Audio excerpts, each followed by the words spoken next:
ټول صحابه په دې وخت کې مهاجر سول، ټول صحابه مهاجر سول، وطنونه یې پرېښودل، قومونه یې پرېښودل، ځمکې یې پرېښودلې، خالي کورونه یې پرېښودل. دې ته وایي ایمان. ان الله اشترى من المؤمنين أنفسهم وأموالهم بأن لهم الجنة. صحابه لربنا جنت اخیستلی وو، صحابه ځان خرڅ کړی وو په رب باندې، صحابه ځان خرڅ کړی وو په دین باندې، صحابه ځان خرڅ کړی وو په پیغمبر باندې. کورونه اخلاص دروازې، قومونه، وطنونه، ښارونه ټول یې پرېښودل، لاړل مدینة المنورې ته لاړل. د څه شي دپاره لاړل؟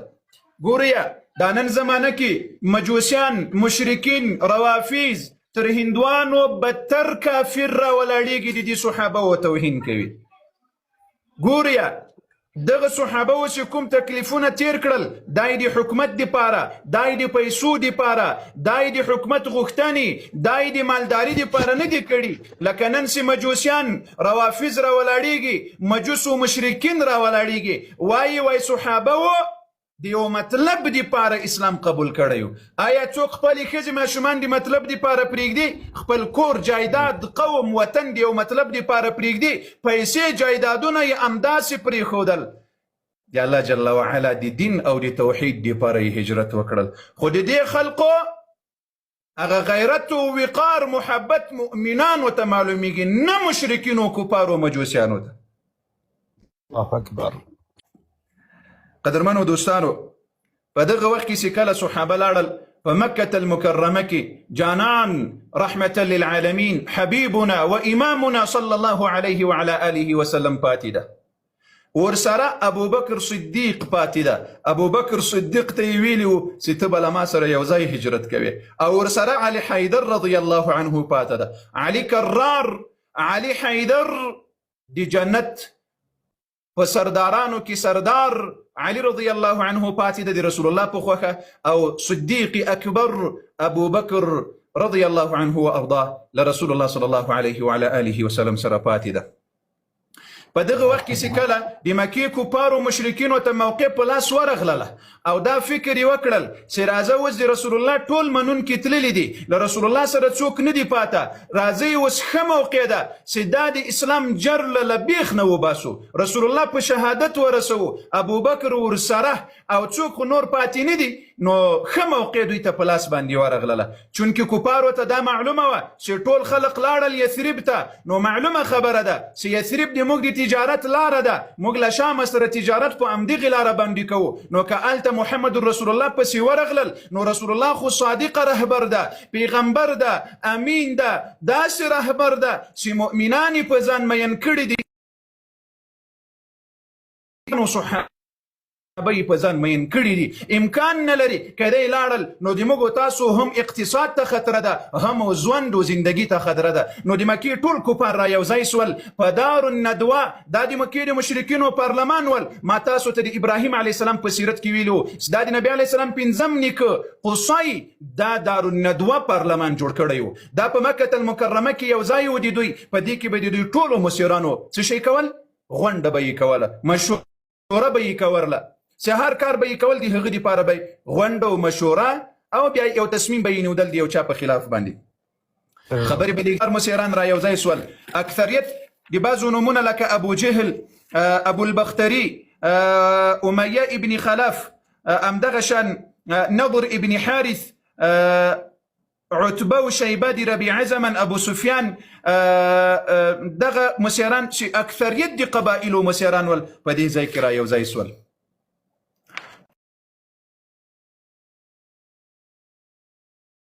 کله چې را یو ځای سول دوی اوس مشوره کوي، د دې دپاره مشوره کوي چې موږ ته که چیرې د محمد رسول الله هجرت وکړل نو څوک خو پاتې نه دي، نو تاسو نور ختم سولاسه. او دا د مکې د کفارو یقین ول چې کله رسول الله هجرت وکړل دوی پوس ول چې نور موږ ختم سولو.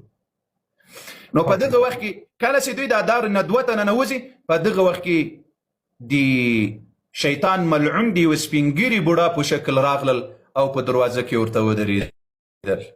کله چې ودرېدل د مکې دغه سردارانو پوښتنه وکړه چې ته څوک یې؟ ده ورته ویل چې زه د نجد د قومونو له مشرانو نه یو مشر یم، د تاسو دا خبره مې واورېدله چې تاسې مشوره کوئ د دې سړي په خلاف، نو زه هم را حاضر سوم چې یو مشوره تاسو ته درکړم. الله. کله وخت چې په دار الندوه کې مجلس جوړ سول، چا وویل چې محمد رسول الله بندي کړی، په زنځیرانو یې وتړئ چې له لوږې نه مړ شي وفات شي، خوراک و څښاک مه ورکوئ. شیطان ملعون ورته وایي چې نه، کیدای شي د ده کورنۍ راسي او درنه خلاصې کړي. په دغه غونډه پارلماني غونډه چې کېږي دا تر ټولو خطرناکه غونډه وه د رسول الله صلی الله علیه وسلم په خلاف باندې. په دې کې بنو هاشم نه ول، یوازې ابو لهب ملعون ورسره ول. څوک؟ ابو لهب ملعون ورسره ول. د پیغمبر علیه الصلاة والسلام په خلاف باندې تر ټولو سخترینه فیصله همدا پارلماني غونډه وه د دوی. دا پارلماني غونډې تر دې اوسه پورې اسلام ته یې ګټه نه ده رسېدلې. تاسو خیال کړی دا خبره او د نن زمانه کې هم درته کوم چې دا جمهوریتونه دي، پارلمانونه دي، په دې کې دا د اسلام په خلاف، دا د اسلام په ګټه باندې فیصلې په دې کې نه کېږي، دا د اسلام د خلاف، د دین او د قرآن د مؤمنانو په خلاف په دې کې فیصلې کېږي. الله دې ټول مؤمنان مسلمانان ځینې خلاص کړي. امين. په دغه وخت کې کله چې دوی مشوره وکړله، خو قسم چې راځئ زه یوه مشوره درکوم، له دې ټولو قبایلو نه یو ځوان، بهادر ځوان، توره چلونکی ځوان به راواخلو، نو له ټولو قبایلو نه نو دا کس به را محاصره کړو. رسول الله صلی الله علیه وسلم ښیي، او چې کله دی د باندې مسجد ته راوځي د لمانځه دپاره، ټول به ګزارونه ورباندې وکړو، په شهادت به ورسوو، نو بیا به نو هاشم په دې ټولو قبایلو باندې زور نسی درلودلی، نو دی به دیت غوښتلو ته تسلیم سي، نو موږ به دیت راټول کړو، دیت به ورکړو، دا خپېتنو دا قصه به نوره ټوله ختمه کړو. په دغه وخت کې شیطان ملعون ابلیس بوډا دې ملعون اواز ورکړل چې بالکل د ابو جهل دا فیصله دې ما خوښه ده او دا ښه فیصله ده. په دغه وخت کې چې کله دوی مجلس کوي او مشورې کوي، الله جل وعلا دغه ټوله مسأله جبریل علیه السلام زی و راځي دا خبرې راوړي، رسول الله ورباندې خبروي. الله اکبر. نعره تکبیر. الله اکبر. کله وخت کې رسول الله صلی الله علیه وسلم له دې ټولو حالاتو نه خبر کړل چې دا یې مشوره کړې ده او په دې اړه باندې اتفاق کړی ده، نو اوس زه په خیر تر دغه وخته پورې الله جل وعلا رسول الله صلی الله علیه وسلم ته د هجرت اجازت نه و ورکړی. ورته ویلي و چې ته به هجرت کوې او داسې ځای ته به هجرت کوې چې هغه به د ونو منطقه وي. بیا وروسته الله جل وعلا ورته وښودله چې مدینة المنوره په هغه وخت کې د یثریب په نامه اوس یثریب ته به ځي. خو په دغه لحظه کې جبریل علیه السلام ورته راغلل چې یا رسول الله په دار الندوه کې مشوره وکړه. بیا ورسته آیاتونه بیا را نازل سول، وَإِذْ يَمْكُرُ بِكَ الَّذِينَ كَفَرُوا لِيُثْبِتُوكَ أَوْ يَقْتُلُوكَ أَوْ يُخْرِجُوكَ وَيَمْكُرُونَ وَيَمْكُرُ اللَّهُ وَاللَّهُ خَيْرُ الْمَاكِرِينَ. الله جل وعلا وایي چې دوی تاسو ته دسیسې جوړولې، کفارو مشرکینو، ای د ما پیغمبره تاسو ته دسیسې، لیکن ما له دوی سره داسې چل وکړل چې نه د ما پیغمبر ته ضرر ورسول بلکې ځانونه یې تباه و برباد و هلاک کړل. کله وخت کې چې نبي علیه الصلاة والسلام خبر سول، نو د غرمې په وخت کې په دې سخته ګرمي کې، نو په دې وخت کې به د عربو عادت دا و چې ټول به د غرمې په دغه 11-12 بجې شاوخوا په دې کې به ویده کېدل، د باندې به نه ګرځېدل ځکه ډېره سخته ګرمي به وه. اوس هم که تاسو خیال کړی وي په عربي هیوادونو کې ډېرې ګرمیانې وي د دې ګرمي په موسم کې. نو پیغمبر علیه الصلاة والسلام غرمه چې دا د سختې ګرمي وخت ول راووتل، نو د ابوبکر صدیق رضی الله عنه کرې لاړل. اوس راته متوجه سي ابوبکر څوک ده؟ ابوبکر وفاداري څه شی ده؟ ابوبکر څنګه صدیق ول؟ الله اکبر الله اکبر. والله چې څوک ابوبکر نه مني، د ابوبکر صحابیت نه مني، ابوبکر ته مؤمن مسلمان نه وایي، په خدای قسم چې بیا په دنیا کې له بیا بل څوک مسلمان نسته که ابوبکر ته مسلمان نه وایي. کله چې پیغمبر علیه الصلاة والسلام لاړل، خلق ټول بیدې دي نبی علیه الصلاة والسلام د ابوبکر صدیق رضی الله عنه دروازه وټکوله. کله چې ابوبکر صدیق رضی الله عنه خبر سول، ابوبکر صدیق رضی الله عنه وارضاه پوه سول چې رسول الله راغلل. ام المؤمنین عائشه رضی الله عنها وایي چې ما اواز ور وکړل چې رسول الله راغلل. نو نبی علیه السلام اجازه وغوښتل چې څوک خو پردي نسته. نو ابوبکر صدیق رضی الله عنه ورته چې راځه ټول دي خپل دي. نو کله چې ورغلل نو ابوبکر صدیق رضی الله عنه ته وایي چې دا خلق یو بغل ته کسي زه خبره درته کوم. خو نبی علیه الصلاة والسلام چې کله پوه سول چې ټول خپل دي نو ورته ویل چې ماته الله جل وعلا له مکې نه د هجرت کولو امر وکړ. ابوبکر صدیق رضی الله عنه ورته وایي چې یا رسول الله ملګری دې څوک ده؟ وایي ته مې ملګری.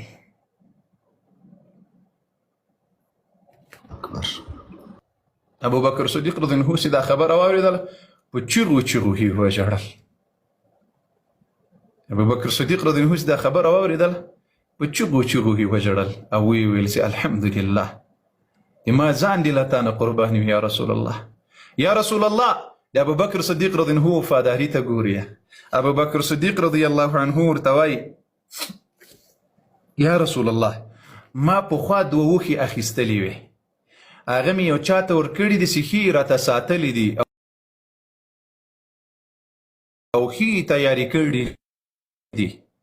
دا دواړه اوښې مې د دغې دپاره اخیستلي او ساتلي وې چې ما او تا به ورباندې هجرت کوو. پیغمبر علیه الصلاة والسلام ورته وویل چې یا رسول الله راځه په خیر. ابوبکر صدیق رضی الله عنه سره کله دا خبره وکړله نو پیغمبر علیه السلام ورته وویل چې زه کله راغلمه نو بیا به په هجرت باندې شروع کوو. په دغه شپه باندې کفارو اتفاق وکړل چې په راتلونکې شپه کې به د ده د کور محاصره کوو د شپې.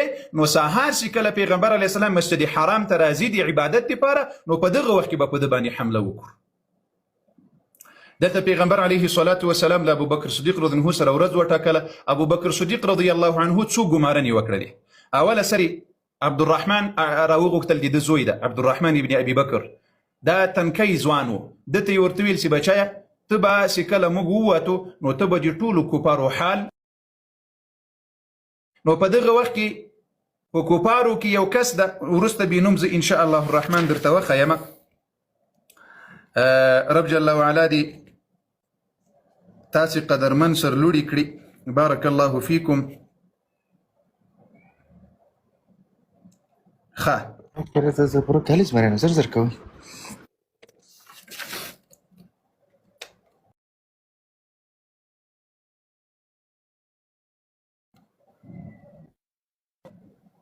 عبدالله ابن اریقط، عبدالله ابن اریقط دا یو کافر و. نو په دغه وخت کې دغه اوښ هم له ده سره ولې ابوبکر صدیق رضی الله عنه ورکړی. دی اسلام نه و قبول کړی، کافر و خو ډېر وفادار و په دې وخت کې. بیا یې وروسته اسلام قبول کړی د الله جل وعلا صحابي جوړ کړی ده عبدالله ابن اریقط یا اریقظ. د پلار مختلف نومونه راغلي خو عبدالله ابن اریقط. له دې سره خبره وکړه چې ګوره دا د لارې پیژندونکی وي. وروسته به خبره درته راسي خو مختلف هغه د ابوبکر رضی الله عنه چې دا خلق ورته وایي ابوبکر ته تاسې ولې صادق وایسته؟ ابوبکر د رسول الله د هجرت دپاره خبر نه، رسول الله لا خبر نه ورکړی د اوښې اخیستلې وې او د نبي علیه السلام د ساتنې دپاره قسم قسم کارونه وکړل. اوس به ټول درته ښکاره سي. بارک الله فیکم. نو په دغه وخت کې پیغمبر علیه السلام بیرته زر خپل کور ته راځي. کله چې کور ته راغلل علي رضی الله عنه راغواړي او ورته وایي چې ای علي، یا علي رضی الله عنه وفاداري ته وګورئ. یا علي رضی الله عنه الله اکبر. زه دغه عام و غیرتمن و شیعه ورته وایم دی وایي چې علي رضی الله عنه په کور کې صحابه و فاطمه رضی الله عنها وهله د پټو خلو ناست ول، یا یې خلافت ځینې واخیستل یا یې امامت ځینې واخیستل. علي هغه غیرتمن انسان و چې دومره غیرتمن انسان به تر قیامته پورې بیا رانسي. علي رضی الله عنه ته وایي چې ای علي زه هجرت کوم د شپې. سبحان الله یو عجیبه نقطه درته په ګوته کوم. کله چې د مکې کفارو د رسول الله د قتل فیصله وکړله په همدغه وخت کې د مکې د ټولو کفارو سره زرو سپین زرو پیسې امانتونه د رسول الله سره په کور کې ایښي دي. متوجه نه یاسته؟ ګورئ د رسول الله صلی الله علیه وعلى آله وسلم په کور کې یو طرف ته کفار د ده د قتل قتل فیصله کړې ده، د د شهادت فیصله یې کړې ده. په بل طرف کې د هغو کفارو رسول الله ته په دومره درنه سترګه چې صادق و امین و، امانتونه یې په کور کې ورته ایښي. سبحان الله. پیغمبر علیه الصلاة والسلام علي رضی الله ته وایي چې ګوره موږ ځو، دغه امانتونه به په احتیاط سره هر چاته تسلیم کړي. لا اله الا الله. رسول الله له وطنه باسي، رسول الله د قتل فیصله کړې ده، رسول الله وزني، رسول الله په شهادت رسوي، رسول الله سره د کفارو امانتونه پراته دي. رسول الله بیا هم علي رضی الله ته وایي ګوره ګوره چې په دې امانتونو کې ګډوډي درنه رانسي. امانتونه خپلو خلقو ته وسپاره چې څومره د خلقو د کفارو د مشرکینو امانتونه دي دا خپل هر کس ته یې وسپاره. اللهم صل وسلم وبارك على حبيبنا محمد. دا د موت حبیب صلی الله علیه وسلم تکلیفونه دي. نن چې امتیانو ته ووایې سنت، وایي دا سنت دي. نن چې ورته ووایې ږیره پرېږده پسخن در باندې وږي. نن چې ورته ووایې چې دا سنت وکړه، وایي نن ماډرنه زمانه ده.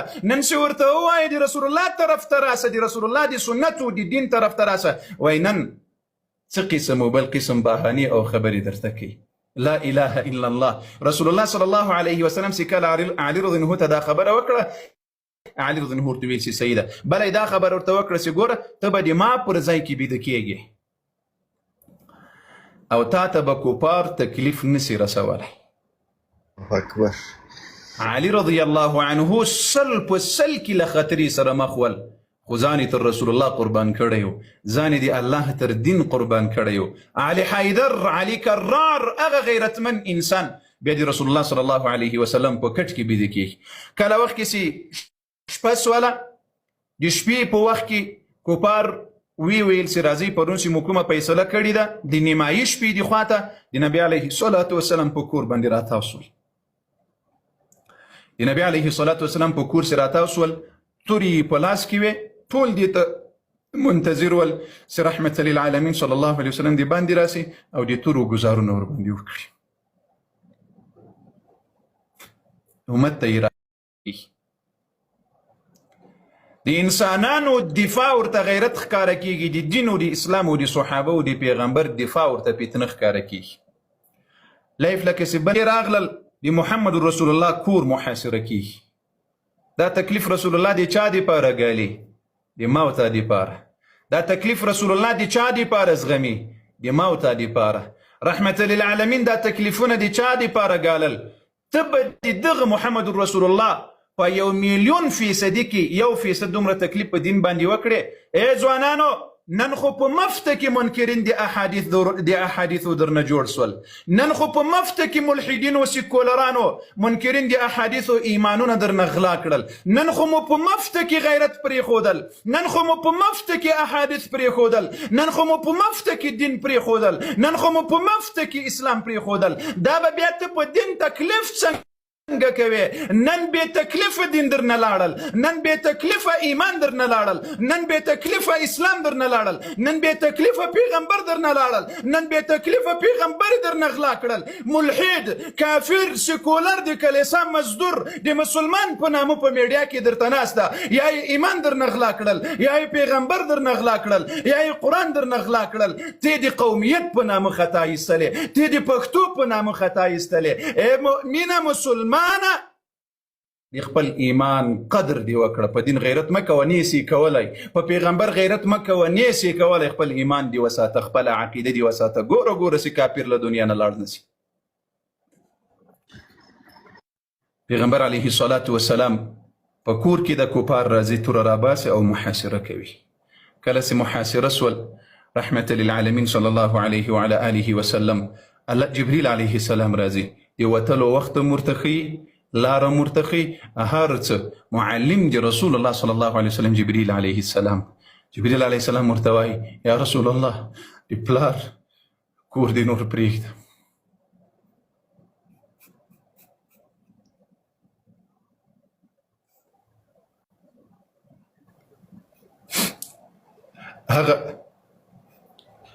هغه مبارک ښار چې تا ته تر دنیا محبوب د مکة المکرمه،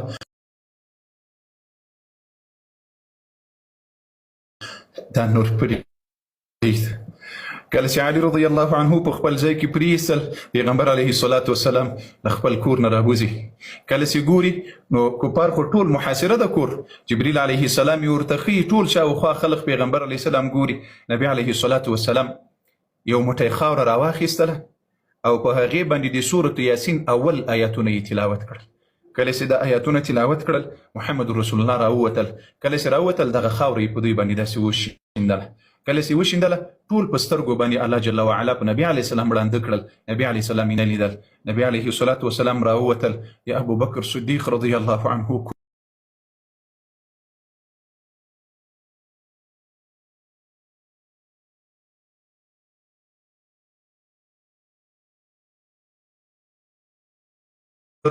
که چیرې له رسول الله سره خائن وای خو ښه موقع وسي رسول الله ته ضرر رسولی وای رسول الله راځي ابوبکر صدیق ته وای چې ای صدیقه ای ابوبکره راځه په خیر راځه چې نور موته سفر کوو سفر باندې شروع کوو کله چې رسول الله صلی الله علیه وسلم ابوبکر صدیق رضی الله عنه خواته لاړل ابوبکر صدیق رضی الله خپل سامان راواخیستل ابوبکر صدیق رضی الله دوه لورانې وې په دې وخت کې په کور کې یو اسما رضی الله عنها ده د پیغمبر علیه الصلاة والسلام مشر خوښي انتخابوي کومه سي به عام سفر خلق ورباندې کول صدیق اکبر رضی الله عنه ورسره ملګری سول او زی د مکې مکرمې نه 5 میله 5 کیلومتره کم و زیات غاري ثور ته رسیږي د دغه غره په طرف باندې چې ډېرې لوی لوی ډبرې دي ډېر لوی لوی غرونه دي اوس خو یو څه هغه لارې پکې جوړې سوي دي خو په هغه وخت کې کومې لارې نه وې نو دغه غره په طرف باندې ځي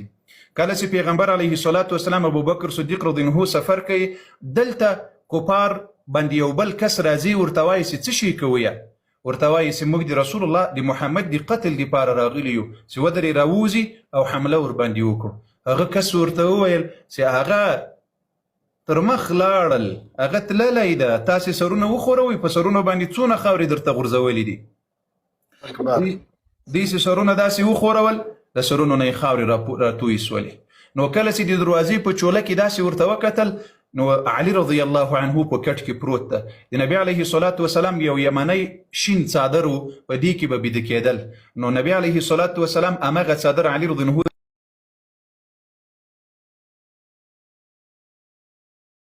ته ویلو چې همدغه څادر په ځان باندې واچو نو کله چې کفارو ابو جهل ملعون داسې ورته وکتل چې په کټ باندې خو هغه د لا بیده ده نو هغه کس ته یې وویل چې زه ته لاړ شه هغه د بیده ده موږ ورته ناست شو نو په دغه وخت کې چې کله سهار سول علي رضی الله د لمانځه دپاره راپورته سول نو په دغه وخت کې ابو جهل چې کله ولیدل نو ورته ویل چې محمد څه شو هغه ورته چې محمد ما نه ده لیدلی علیه الصلاة والسلام نو علي رضی الله ډېر سخت ووهل رایې وستل په مکة المکرمه په حرم شریف کې مسجد مکې په خوا کې یې وتړل بندي یې کړل نو په دغه وخت کې دوی چې ورې علي رضی الله ووهل او هغه یې بندي کړل له دغه نه وروسته د ابوبکر صدیق رضی الله کرې لاړل ځکه پاته همدا دوه کسانو له رسول الله صلی الله علیه وسلم سره یا ابوبکر صدیق رضی الله کرې چې کله ابو جهل ملعون ورغلل د مکې سرداران کفار ورسره دي نو دروازه یې وټکوله اسما بنت ابي بکر رضی الله عنه ورته راغلل کله چې ابوبکر صدیق رضی الله عنه ورته راغلی اسما بنت ابوبکر راغله ورته ویل وایي یا رسول ابو جهل ورته ویل چې پلار دې چیرته ده ابوبکر صدیق رضی الله دا کمیټونه بند کړي دا بند کړي اله العالمین مو ای روافیز و مجوسیانو او ای د سپو پرې منځونکو د کلیسا مزدورانو چې نه د رسول الله سیرت مو معاف کړی نه مو دین معاف کړی خدای جل وعلا مو په دنیا او آخرت کې لکه سپي داسې وغپوه اله العالمین مو د سپو په شکل په دنیا او آخرت کې وغپوه او اله العالمین مو په داسې عذابونو او په داسې تکلیفونو اخته کړه په داسې عذابونو تکلیفونو چې د دنیا لپاره د عبرت نښه وګرځېږي آمين يا رب العالمين ښه کله وخت کې چې علي رضی الله عنه مکه مکرمه کې هلته دی بندي کړل ابو جهل او د مکې کفار سرداران ورسره لاړل د ابوبکر صدیق رضی الله عنه خواته هغه کور ته لاړل ځکه دوی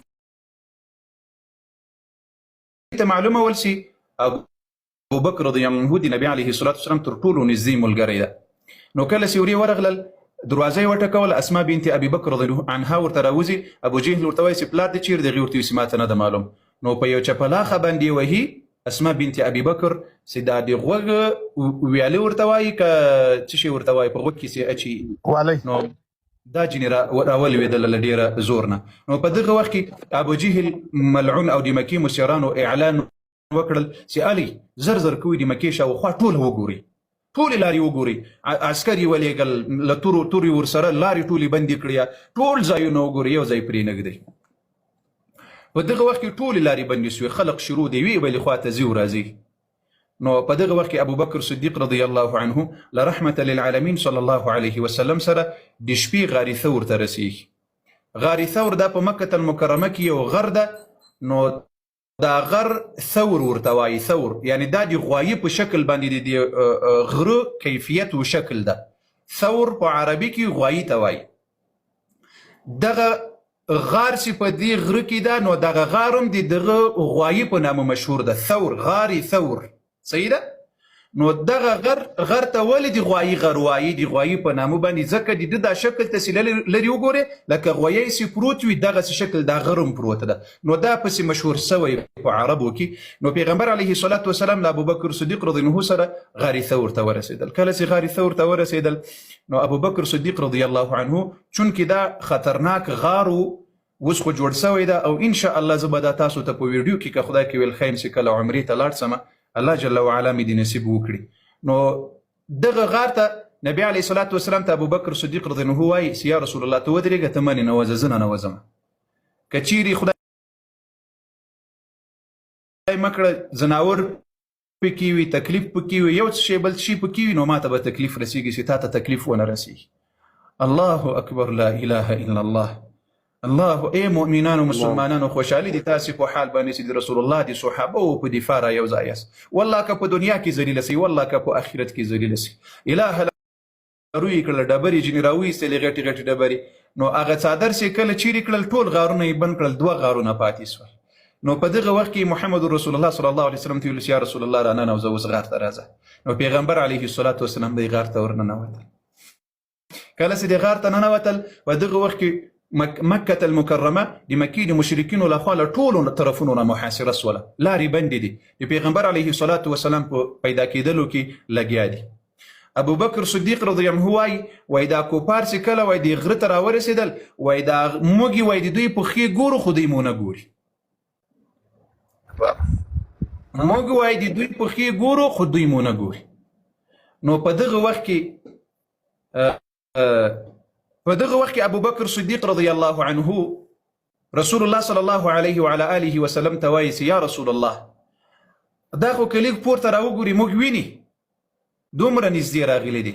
نو بیا هغه مشهورې خبرې پیغمبر علیه الصلاة وسلام ته پیغمبر علیه السلام چې کله ابو بکر صدیق رضی الله عنه ته وکړلې چې لا تحزن ان الله معنا، ای ابو بکر ته مه خفه کېږه، الله له موږ سره ده. او بیا ورته وایي چې تا څه ګمان ده په 2 چې درېیمې الله جل وعلا ده. نو دغه خبرې چې رسول الله صلی الله علیه وسلم ورته وکړلې، سبحان الله په دغه کله وخت کې چې دوی ننوتل په دغه وخت کې کوتره راغله، د دې غار په خوله کې څه شی وکړلې، هګۍ یې واچولې. او دا تناوکخ نه ده، په عربي کې عنکبوت ورته وایي، دې تارونه پکې جوړ کړل د غار په خوله کې، د دې غار په خوله کې دغې ورباندې جوړ کړل،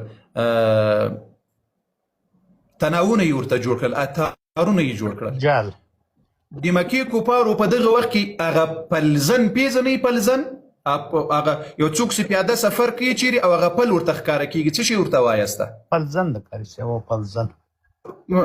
پلزن د قدمونو د معلومونکی دا یې ورسره راملګری کړی ده. نو راولي د دې غار تر خولې پورې د مکې کوپار راورسول چې دا پل تر دغه ځایه پورې راغلی د نور نه ده راغلی.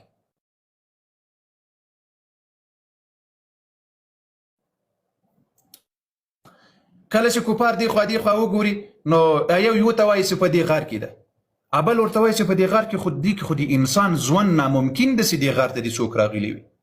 دې غار کې څوک ژوند کله کولی شي، کله زندگی کولی شي یوه لحظه. او بیا دې غار ته تاسې وګورئ عنکبوت پکې تارونه کړي دي، او وګورئ کوترې هګۍ اچولې دي. نو که څوک ننوتلي وای خو دا بله منځه تللي وو. خو له دې ځای کې بیرته ټول لاړل. کله چې ټول لاړل دا اوله ورځ ده، چونکې پیغمبر علیه الصلاة وسلام 3 ورځې په دې غار کې تېرې کړي دي. پنجشنبې په ورځ دوی هجرت شروع کړل، د شپې او جمعه هفته یک شنبه دا درې ورځې محمد رسول الله صلی الله علیه وسلم له ابوبکر صدیق رضی الله عنه سره په دې غار کې ول. استغفر الله.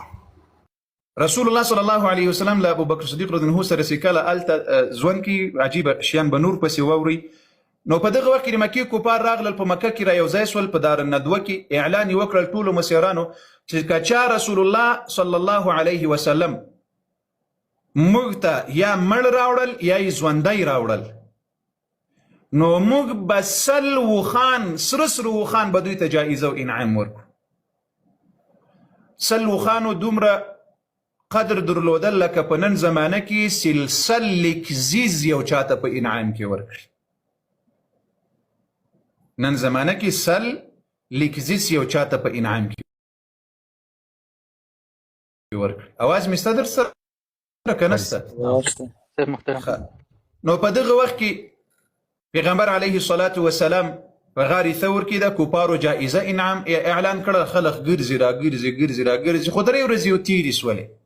په دې درې ورځو کې دې کوم لاسته راوړنه پیدا یعنې څه شی لاسته را نه وړل، څه معلومات یې ترلاسه نه کړه. اوس ګورې د محمد رسول الله صلی الله علیه وسلم راوتل، بیا غار ثور ته راتلل، بیا شپې کول، دا د محمد رسول الله صلی الله علیه وسلم هغه عظیم رهبر او هغه عظیم پوهه چې نبی علیه الصلاة والسلام بدله لاره انتخاب کړله، او بیا دغه درې شپې دوی ته دا فکر ورکړل چې کېدای تللی به نو دوی به له هر څه بېغمه سي، نو بیا به موږ سفر شروع. په دې درې ورځو کې کله چې رسول الله صلی الله علیه وسلم په دې غار کې ده، نو چې دا څنګه غار ته ننوځي، نو په نبی علیه السلام خوب راځي، د ابوبکر صدیق رضی الله عنه په غیږ کې بیده کېږي رسول الله صلی الله علیه وسلم. اکبر. ای ابوبکر قربان دی له غیږې سم، ای ابوبکر دی تا توهین کوونکی په خدای قسم که نن مسلمانی، په خدای قسم که پرون مسلمانو، په خدای قسم که سبا مسلمانی. تکبیر.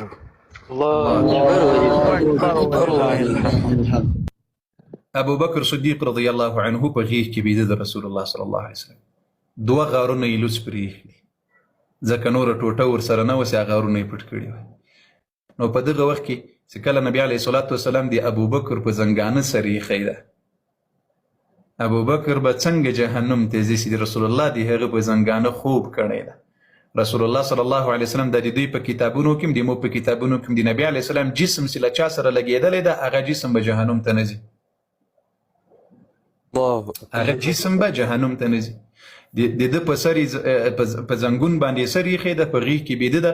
ابوبکر دواړه پښې غارونو ته داسې نیولې دي چې یو څه شی راونوځي او رسول الله ته تکلیف ونه رسوي. الله اکبر. نو په دغه وخت کې ابوبکر رضی الله عنه له یو غار نه یو څه شی چې داسې حمله ورباندې کوي، مار ده، لړم ده، هر څه شی ده. نو ابوبکر صدیق رضی الله عنه دومره حرکت لا نه کوي چې رسول الله صلی الله علیه وسلم راویښ نسي. دې ته وفاداري او ایمان او اسلام وایي، دې ته صداقت وایي. په دغه وخت کې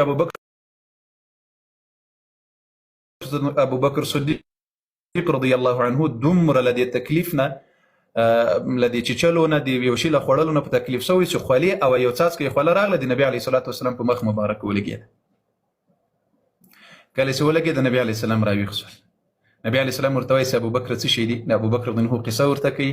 نو نبی علیه السلام هغه خپلې لاړې را اخلي او هغه ځای وردموي او لاړې ورباندې چې هغه درد مې وایي ورک سول، په هغه ځای باندې وایي ورک سول، تکلیف مې ورک سول. پیغمبر علیه الصلاة والسلام له ابوبکر رضی الله عنه سره درې ورځې دي هلته کفار یو ځای ځي او راځي د نبي علیه السلام په پلټنه کې. دلته د ابوبکر کارونو ته وګورئ، د ابوبکر صدیق رضی الله عنه د کورنۍ کارونو ته وګورئ. ابوبکر صدیق رضی الله عنه عبدالرحمن ابن ابي بکر د ابوبکر رضی الله عنه زوی د دې ته یې ویلي چې تاسې هره پرېکړه د مکې کفارو کوله، دا حال به موږ ته راوړي. یو اسماء بنت ابي بکر خپلې لورجانې ته یې ویلي چې ته به موږ ته خوراک راوړي. د ابوبکر صدیق رضی الله عنه و ارضا یو آزاد کړی غلام ده. څوک ده؟ د ابوبکر صدیق رضی الله عنه یو آزاد کړی غلام ده. دی به میږي پوللې. څه شی به پولل؟ میږي پوللې. نو دته عامر ابن فهیره، نو دا د ابوبکر رضی الله عنه هغه خادم د میږي به پوللې. دته یې ویلو چې ته به داسې چل کوې چې کله ماښام کېږي دغه میږي به د غره په طرف باندې راولې. دا د ما رمه دا به د غره په طرف باندې راولې. په دې کې څو حکمتونه وو. یو حکمت خو پکې دا و چې رسول الله صلی الله علیه وسلم او ابوبکر له دې نه تازه شیدې وخوري، او بل نبی علیه الصلاة والسلام او ابوبکر رضی الله عنه وعليه الصلاة والسلام په رسول الله باندې نو عبدالرحمن ابن ابوبکر چې به کله د ورځې دغه کوپارو څه قصې کړې وې دا به یې په ماخوستن کې وروړلې. نو کله وخت کې چې بالته لاړل خو هغه پلونه به ورغلي وو تر غاره پورې نه. نو په دغه وخت کې دغه د ابوبکر رضی الله عنه پاداري او صداقت او هوښیارتوب ته دغه عامر ته یې ویلي چې ته به رمه راولې موږ به شیدې هم را اخلو او بیرته به دا رمه ته داسې وخت کې بیایي چې هغه د عبدالرحمن پلونه ګډ کړي. دا د ده د ځانه سره دا فکر و چې د چا شک پیدا نه شي چې دلته یو څوک راغلی دی د دې غار په طرف باندې. الله اکبر. اسما بنت ابي بکر ته به ویل چې ته موږ ته د ډوډۍ په وخت کې دا ډوډۍ راوړه. ابوبکر صدیق رضی الله عنه دوه وخې تیاري کړې وې. ما مخکې تاسو ته د دې یادونه وکړله چې دا یې عبدالله ابن اریقط داسې مسلمان سوی نو په هغه وخت کې، خو چونکې د ابوبکر صدیق رضی الله عنه ډېر وفاداره او صادقه او ریښتونی ملګری و. دا اعتماد چې ورباندې کړی وم خو غیرت یې درلودل، ولو که کافر وم خو خائن نه و. کافر وم خو خائن نه و، خو وروسته بیا الله جل وعلا دته اسلام هم نصیب کړی ده. دته یې دوه وخې ورکړې وې. نو پیغمبر علیه الصلاة والسلام ته خو ابوبکر رضی الله عنه وویل چې یا رسول الله 4 میاشتې کېږي چې دوه وخې مې اخیستلې دي. نبی علیه السلام خو صحابه ورته ویلو چې الله د هجرت راته ویلي دي خو اجازت یې نه ده راکړی نه ځای راته ښودلی ده. نو ابوبکر رضی الله عنه ډایرکټ دوه وخې واخیستلې، تیزې وخې او چالاکه وخې. بیا یې دغه کس ورکړي چې دا ساته راته چې ښې برابرې سي. نو چې درېیمه ورځ سوله نو ده ته یې حال ور وکړل دغه عبدالله ته چې دواړه اوښان راوله او دته یې ویلي و چې ګوره موږ به مدینې ته رسوي، چونکې نه ابوبکر ته د مدینې لاره معلومه وه نه رسول الله صلی الله علیه وسلم ته معلومه وه. اواز مې شته در سره؟ قاري صاحب اواز شته. هلته لایف راته بند کېږي په بل ځای کې. لایف بند کېږي، اواز خو به سم وي. سم صحیح دی. نو په دغه وخت کې رسول الله صلی الله علیه وعلى آله وسلم او ابوبکر صدیق رضی الله عنه له دغه عبدالله سره دا فیصله کړې وه، دا لارشناسته یو، یعنی لاره ورته معلومه وه او لاره یې پیژندله. نو ابوبکر رضی الله عنه ورته ویلي و چې څومره پیسې ته غواړې هغومره به درکړمه، خو ما او رسول الله صلی الله علیه وسلم سره به ملګری کېږي، مدینې ته به مو رسوي. اکبر. نو کله چې درېیمه ورځ سوله نو ده ته یې حال ور وکړل چې راځه. نو ده یو خپل ځان لپاره اوښه راواخیسته، دوه یې دغه اوښان راوستل کوم چې ابوبکر رضی الله عنه اخیستلي ول. نو نبي علیه الصلاة والسلام ته دا خبره وکړه چې یا رسول الله ما دوه اوښې اخیستلي دي، یو به دې تا وي بله به دې ما وي. نبي علیه السلام ورته ویل چې نه زه دې تا اوښه درنه اخلم په پیسو باندې، په پیسو به یې راکوې. بیا ابوبکر رضی الله عنه هغه ورباندې خرڅه کړله. هغه خرڅلاو خو داسې وخوځېد نبي علیه الصلاة والسلام د زړه د اطمینان دپاره. نو نبي علیه الصلاة والسلام همدغه قصوا اوښه باندې سور سول. دغه هغه قصوا اوښه ده چې بیا مکه فتح شو، نبي علیه السلام په دې باندې بیا طواف هم کړی ده په همدغې اوښې باندې. نو دغه اوښه دواړه اوښان یې راوستل. نو په دغه وخت کې یو عجیبه بله پیښه کېږي. عجیبه پیښه هغه دا کېږي کله چې نبي علیه الصلاة والسلام ته دغه کس عبدالله ابن اریقط راغلل، اوښان یې راوستل. نو نبي علیه الصلاة والسلام په غار کې ده. نو دوی هغه سامان د لارې خوراک دا اسما بنت ابي بکر راوړل. ابوبکر رضی الله عنه ورته ویلو چې د لارې سفر خوراک راته برابر کړي، تیار کړي چې په لارې زموږ ضرورت چې اوبه وي، خوراک و چیښاک وغیره. نو کله چې دا راوړل او ابوبکر رضی الله عنه په کور کې 15,000 دي، هغه وخت بیخي ډېرې روپۍ وې. دا یې ویلې دا یې ټولې راواخیستلې ورسره په لاره کې چې د نبي علیه السلام ضرورت ورته پیدا نه سي. لا اله الا الله. لورانې و ښځې و پلار. په دغه وخت کې د ابوبکر رضی الله عنه پلار هم ژوندی و، په سترګو وړونو، خو اسلام یې نه و قبول کړی. عثمان چې په ابو قحافه باندې مشهور ول. دا یې ټول پرېښودل، خو د رسول الله نه ځان او مال او اولاد هر څه قربانول. نو په دغه وخت کې اسما بنت ابي بکر چې خوراک راوړل په اوښانو باندې چې دا تړل، نو په دغه وخت کې له دې نه هغه چیره او د تړلو شی په کور کې هېر سوی و. کله چې دا هېر سوی و نو په دغه وخت کې د ملا په یو چی باندې تړلې وه، په یو څادر ټیکري باندې شات ملا تړلې وه. نو دا یې راخلاص کړل له ملا نه. نو دا یې نیمه کړل. کله چې نیمه کړل په نیمې بیرته ملا وتړل او دا نیمې راواخیستل، دا خوراک یې په اوښ باندې ورته وتړل.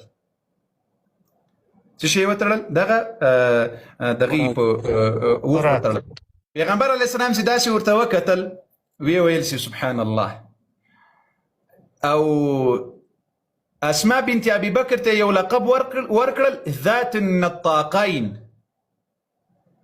دا هغه لقب چې اسماء بنت ابي بکر رضی الله عنها په دې پسې مشهوره سوله، په دې نامه به بیا صحابه او تابعین یادوله. یعنی ذات النطاقین، یعنی د دې هغه خپل څادر دوه ټوټې کړل، بیرته په یو ملا باندې وتړل، یو باندې هغه. نو نبی علیه الصلاة والسلام دې ته د یوې ښکاري او د عاقلي ښځې وویل چې څومره عقل لرونکې ښځه ده، پوهه لرونکې. ذات النطاقین دا لقب پیغمبر علیه الصلاة والسلام د ابوبکر رضی الله عنه د مشري لور ته ورکړه. سبحان الله. دا مه هېروئ دا نومونه، دا وروسته بیا په سیرت کې چې درته راځي د دې هر یو کارنامه به درته بیانوم انشاء الله. په دغه وخت کې پیغمبر علیه الصلاة والسلام او ابوبکر صدیق رضی الله عنه له ده سره یو خپل بل غلام ول، دا هم ورسره ول.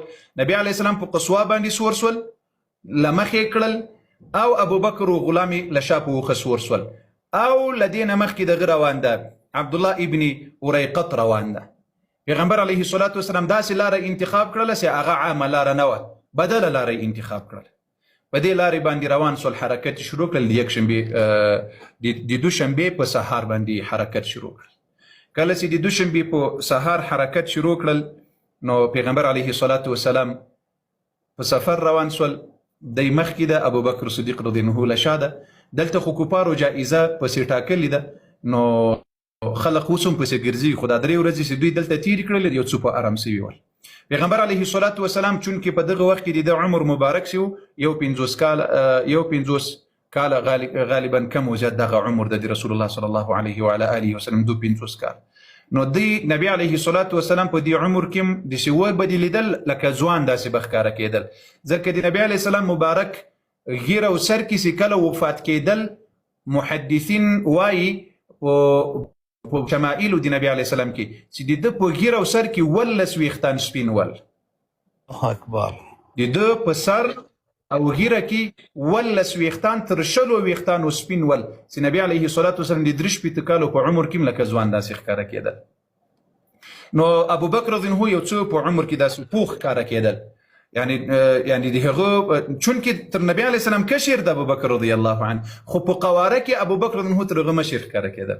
نو ابوبکر رضی الله عنه وایي چې ما نبی علیه السلام تر مخ کړل. د دې ګوري دا پوهې ته ګوري، الله چې چاته پوهه، دا پوهه ډېر لوی نعمت ده. ابوبکر رضی الله عنه ویل چې که څوک پوښتنه رانه وکړي په لاره کې چې به چا پوښتنه هم ځینې وکړه چې دا څوک ده، له ابوبکر نبي پوښتنه کول، ځکه هغه نو ده ورته ویل چې دا د ما لارښود ده، دا د ما څوک ده، لارښود ده.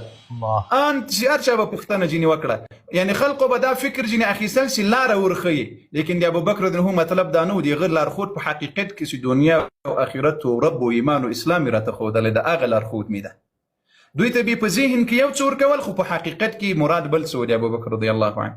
نو په دغه وخت کې دوی چې کله حرکت شروع کړل، یو ځای ته ځي. کله چې یو ځای ته دوی په لارې دي، دلته سراقه ابن مالک رضی الله عنه وروسته مسلمان شوی ده. دا یو ډیر جنګیالی ځوان ول چې د نبی علیه السلام ابوبکر پیدا کړل، ځکه خو سلوخان دي. نو کله چې د داسې ورته وکتل چې وایي هو دا د پیدا مې کړل، سلوخان مې وګټل. دی چې بیرته راګرځي، دی له اسه سره دواړه په ځمکه کې ننوتل، د پښې پکې دغه سولې ډوبې سولې په ځمکه کې. الله اکبر. خو یو واریده بل واریده دا قصه په لارې. نو دغه ځای ته چې نبی علیه السلام یو څه له مکې مکرمې نه ووتل، په لارې ده د ام معبد ځای ته رسېږي. ام معبد سره پیغمبر علیه الصلاة والسلام هلته یو څه استراحت کوي، نو یو څه شیدې خوري.